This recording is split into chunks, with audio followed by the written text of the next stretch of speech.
How to use cash on delivery on DoorDash. Now, first things first is you'll need to log into your account and then make sure that you have accurate or you have the address inputted on the app correctly.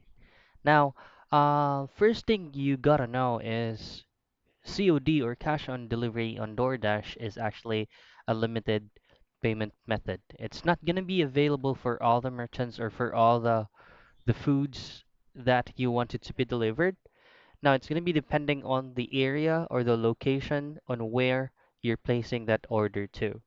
Now all you have to do is log into your account, go to settings, and then look for orders that says cash on delivery and just simply accept it like any other order.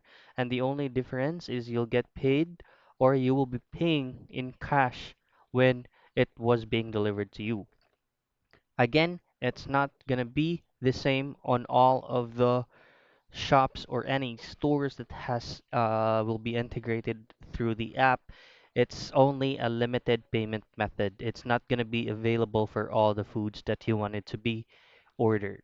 So those are only the steps though how can you use a cash on delivery service using the DoorDash app.